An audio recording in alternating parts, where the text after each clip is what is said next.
भारत के हस्तशिल्प का खजाना समृद्ध है, जो हमारे जीवन में रच बस चुका है। हस्तशिल्प हमारे देश की आत्मा है। आज जरूरत है इस आत्मा से पहचान करने की, संस्कृति में इसके महत्व को समझने की, जिसके लिए आवश्यक है हुनर की इस परंपरा को जानने की, साथ ही इसकी व्यवस्था को बचाने की।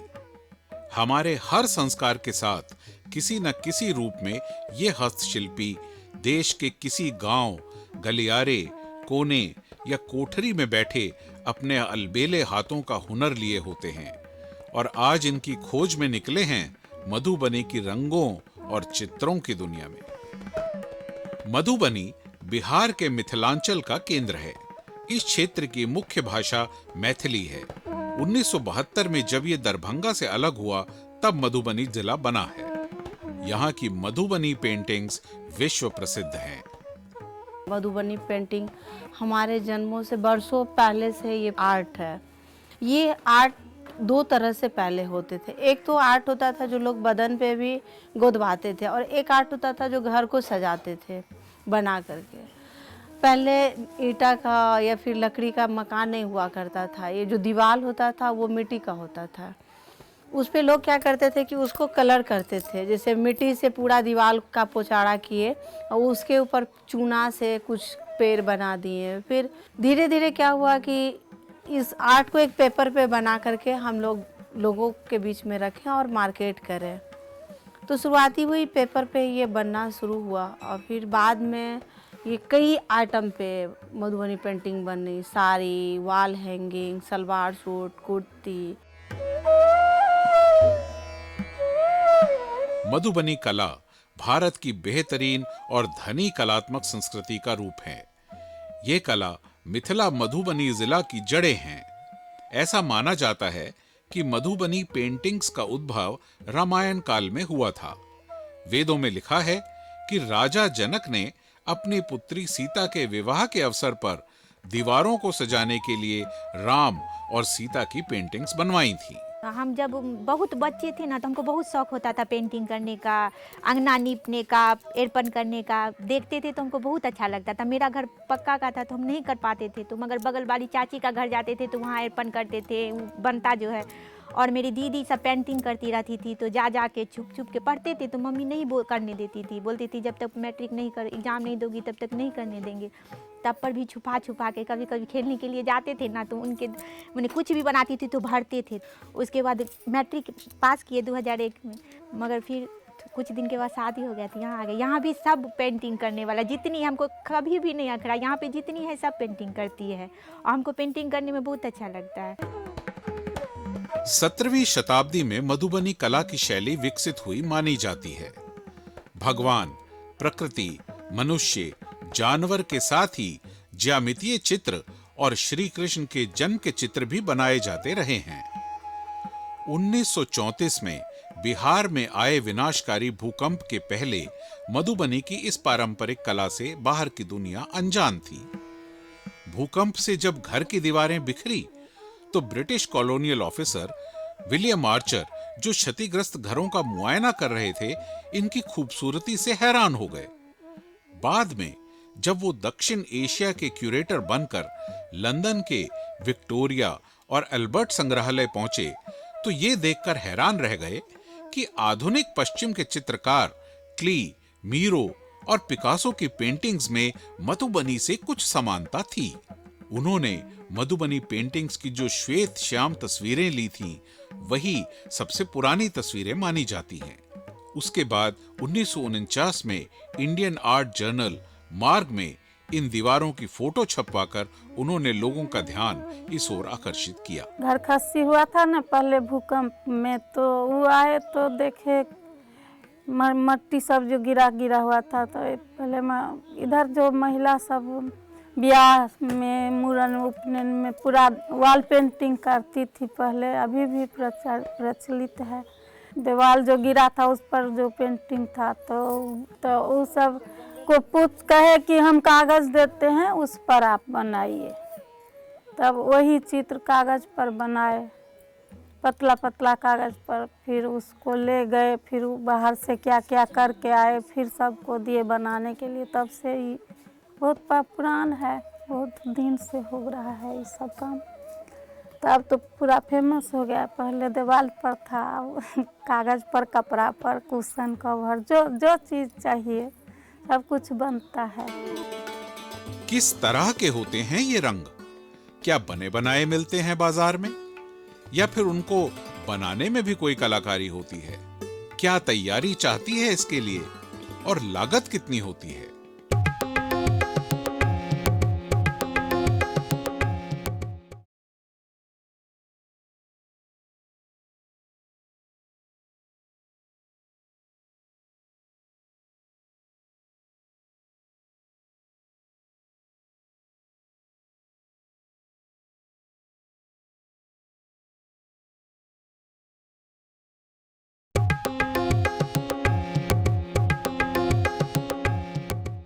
उन्नीस 1960 में जब मधुबनी में भारी अकाल पड़ा तो ऑल इंडिया हैंडीक्राफ्ट बोर्ड ने वहां की कुछ महिलाओं को उत्साहित किया कला को दीवार से कागज और कपड़े पर उतारने के लिए, ताकि कुछ धनोपार्जन हो सके।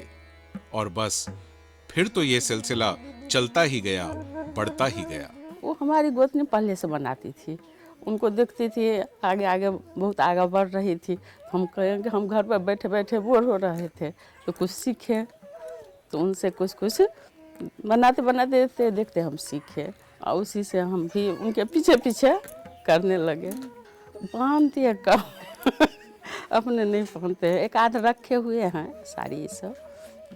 हमको अपना अच्छा नहीं लगता है पहनने में, बनाने में अच्छा लगता है। कपड़ा या कागज़ पर जो बनाना हो उस पर कलर से, काला कलर से, वाइट कलर से बनाते हैं। पहले स्केचिंग करते हैं, उसके बाद उस पर डिजाइन बनाते हैं, उसके बाद भरते हैं, कसते हैं, जैसा ऑर्डर वैसा काम करते हैं। मिथिला कुरीत के हटे भैया भैया, सुंदर समाज हम बने भई। मिथिला कुरीत के हटे भैया भैया, सुंदर समाज हम बने भई। सुंदर समाज हम बने भैया भैया, साक्षर समाज हम बने भैया भैया। सुंदर समाज हम बने भई।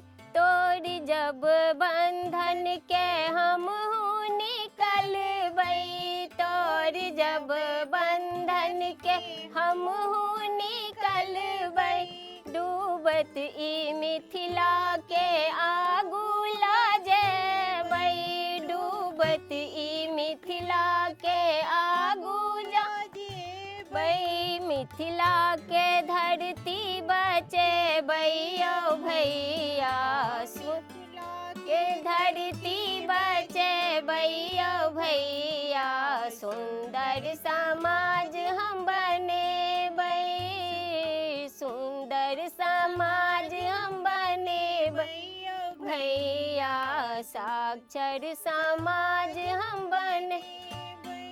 जुग जुग सो मिथिला में बेटी छै शोषित, जुग जुग सो मिथिला में बेटी छै शोषित। बेटा के लेल खाली दुनिया छै मोहित, बेटा के लेल खाली दुनिया छै मोहित। बेटियों के गांधी बने भैया भैया। सुंदर समाज हम बने भई, सुंदर समाज हम बने भैया भैया। साक्षर समाज हम बने। मिथिला में कहिया तक बेटी सब जरतई, मिथिला में कहिया तक बेटी सब जरतई। ये चित्रकार मन की गहराइयों में बसे रस अनुराग कल्पनाओं, चित्रों को कागज पर, कपड़ों पर और दीवारों पर उकेरते हैं। इन कलाकारों की एक एक कृति जीवंत हो उठती है, कहीं मुस्कुराती तो कहीं खुशबू बिखेरती सी, कहीं दीवारें वाचाल सी हो उठती हैं, तो कहीं कागजों पर बाग लहलहा उठते हैं। यह सिलसिला चलता ही रहता है। कभी लैंप की रोशनी में मधुबनी पेंटिंग्स चमकती हैं, तो कभी पेपर मैशी के डिब्बों में। और एक एक चीज की खूबसूरती में इसको बनाने वाले कलाकारों की कलात्मक अभिरुचियों में वो अपूर्व परिपक्वता और संपूर्णता का आभास होता है जो शांति और सुखद अनुभूति में होता है। मधुबनी पेंटिंग हम 10-12 साल पहले से ही बना रहे हैं। और मतलब पहले तो ट्रेनिंग लिए थे। ट्रेनिंग हम लोग लिए थे, ग्रामोत्थान परिषद है, वो कलकत्ता से ट्रेनिंग देने वाला आया था, उसमें हम लोग ट्रेनिंग लिए थे। 1 महीना का एक बार लिए थे, फिर दूसरे महीना का फिर 6 महीना साल भर के बाद फिर दिया था। 2-3 बार ट्रेनिंग दिया है। ट्रेनिंग के बाद से फिर अपना ही कुछ बनाने लगे। और कपड़ा पहले कागज़ पर बनाए और उसके बाद फिर कपड़ा पर भी बनाने लगे। मेरी लड़की करती है, मतलब हम बनाते हैं, वो देखा देखी वो भी सीख गई और मेरी दोनों लड़की बनाती है। मैं में सिमटा अपना अस्तित्व, सारे सपने, सारी चाहतें, सारे हौसले तुम पर बिखेर देता है। पर क्या इसकी खूबसूरती को यूं ही सभी न्यौछावर करने के लिए करते हैं ये कलाकारी, या फिर विविध रंग और उनकी गंध खींचते हैं अपनी ओर? और क्या यही खिंचाव बच्चे भी महसूस करते हैं? मैं अपनी मम्मी को देखते देखते सीख ली। जैसे पहले सिर्फ रामायण, महाभारत इस तरीके से पेंटिंग बनाते थे, सिर्फ भगवान के। आजकल हम लोग जो पेंटिंग बना रहे हैं वो जैसे कहीं घटना हो गया या फिर मोर्चा चलता है, वो सब कुछ ट्रेडिशनल तो है ही, उसके साथ साथ आज के साथ जो हो रहा है हम लोग वो भी दिखाते चलते हैं। सब कुछ हम लोग बनाते हैं, ऐसा नहीं है सिर्फ हम लोग महाभारत रामायण ये सब नहीं, हम लोग कुछ अलग बनाते हैं, हमेशा अलग बनाते आए हैं। किस तरह के होते हैं ये रंग? क्या बने बनाए मिलते हैं बाजार में, या फिर उनको बनाने में भी कोई कलाकारी होती है? दिमाग की कल्पना से निकलकर रंग बिरंगा होता नमूना कैसे कागज और कपड़ों पर बनने तक की यात्रा पूरी करता है? क्या ये घंटों का काम है या फिर हफ्तों और महीनों का? क्या तैयारी चाहती है इसके लिए, और लागत कितनी होती है? हम लोग गरीब घर से हैं, पूंजी का भी दिक्कत है, अपना पूंजी नहीं लगा पाते हैं। जो ऑर्डर मिलता है वो सब कुछ दे जाता है, कपड़ा कागज़ तो बना के दे देते हैं, तो मेरा जो शेयर बनता है उतना वो दे देता है, और जो फ़ायदा उसको बाहर से मिलता है वो तो अपना रखता है। हम लोगों को उतना फ़ायदा नहीं मिल पाता है। अपना पूंजी नहीं होने के कारण से भी बहुत हम लोग घाटा सहते हैं, और मार्केट भी नहीं है। जो अपना पूंजी लगा के मार्केट में बेचेंगे तो अच्छा पैसा मिलेगा। पहले तो सरकार भी ज़्यादा सुविधा देती थी कि चलो भाई टीए डीए स्टॉल का भी जो खर्च आता था सब सरकार देते थे, उतना अब मिलता भी नहीं है, और हम लोगों को आता ही नहीं है मार्केटिंग के लिए। मार्केट कहाँ से बनाएंगे हम लोग? इन रंगों के लगातार प्रयोग से या फिर चित्रकारी के लिए बैठने के ढंग से क्या कहीं कोई शारीरिक समस्या भी परेशान करती है?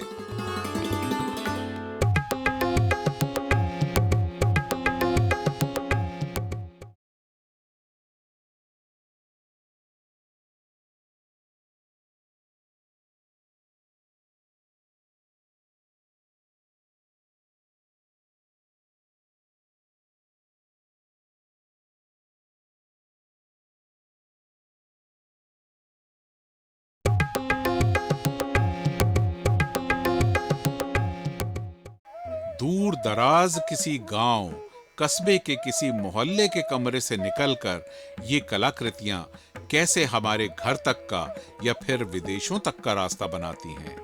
यह रास्ता सीधा साधा होता है या फिर इसमें भी कुछ टेढ़ा मेढ़ापन है?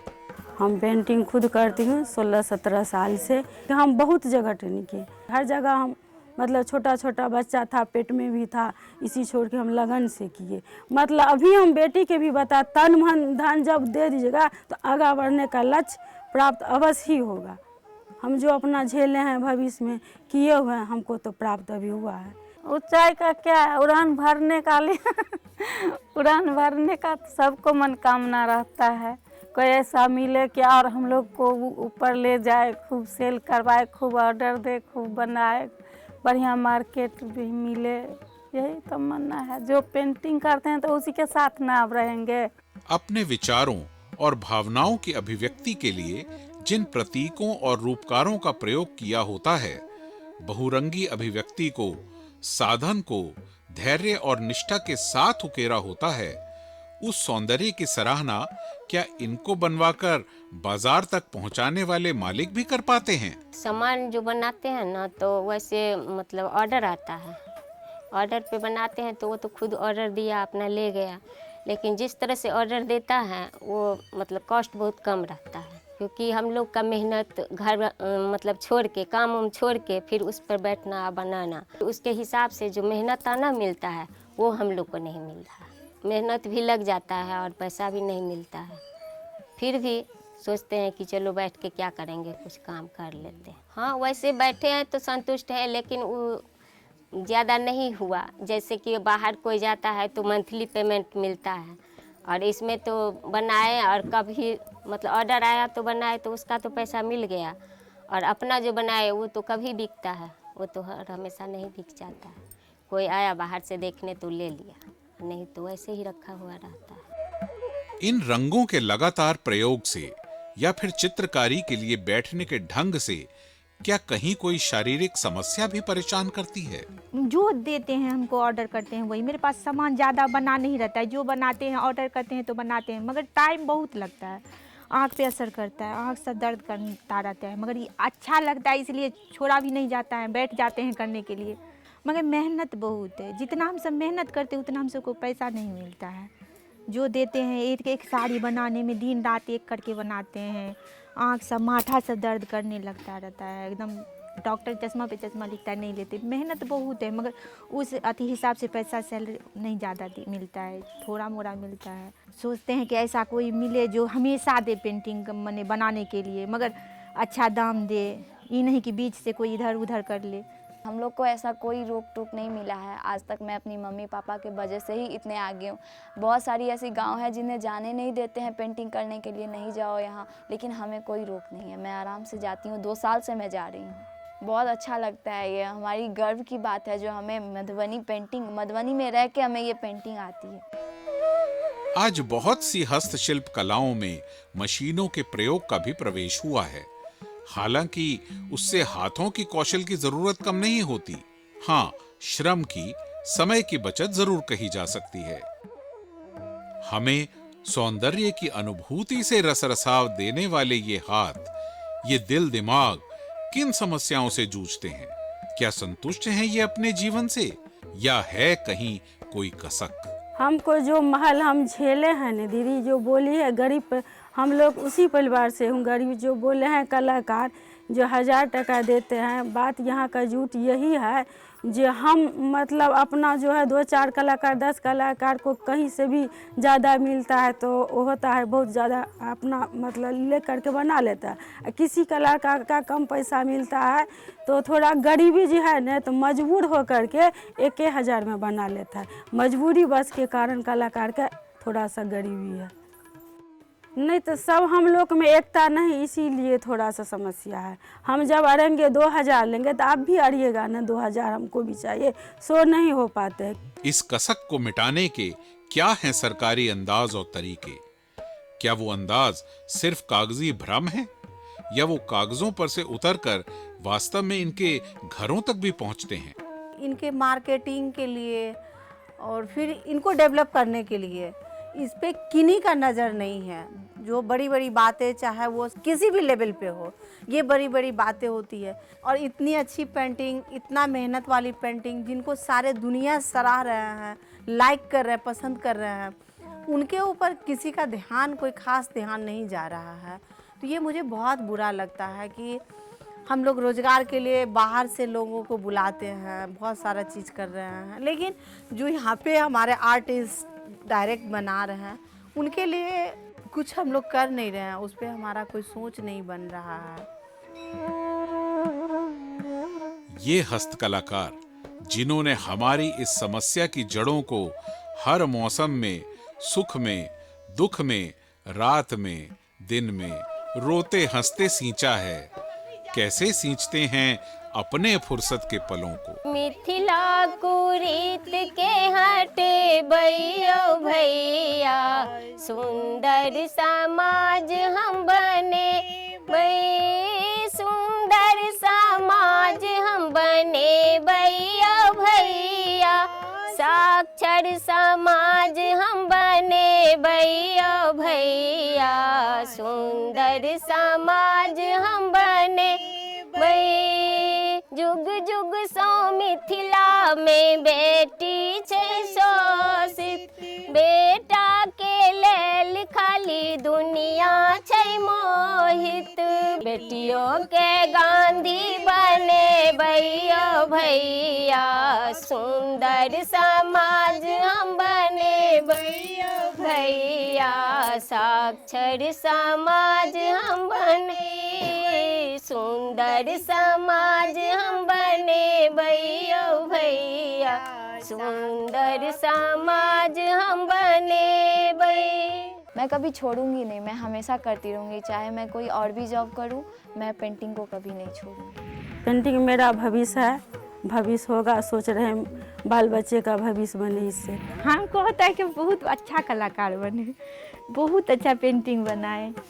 हम सोचते हैं कि हर स्थान पे फर्स्ट आए, सेकेंड स्थान मेरा नहीं आए, जो चीज़ में हो, खाने बनाना में हो तो खाने बनाना में, लड़ाई झगड़ा करने में हो तो उसमें भी हम फर्स्ट आए, मेरा स्थान कोई दूसरा ना। ओडिशा के सबसे पुराने शहरों में से एक रहा कटक। इसे सिल्वर सिटी के नाम से भी पुकारा जाता है। चांदी के तारों से जो अनमोल कार्य हस्तशिल्प कारीगरों के जरिए किए जाते हैं, उसकी बदौलत कटक सिल्वर सिटी बन गया।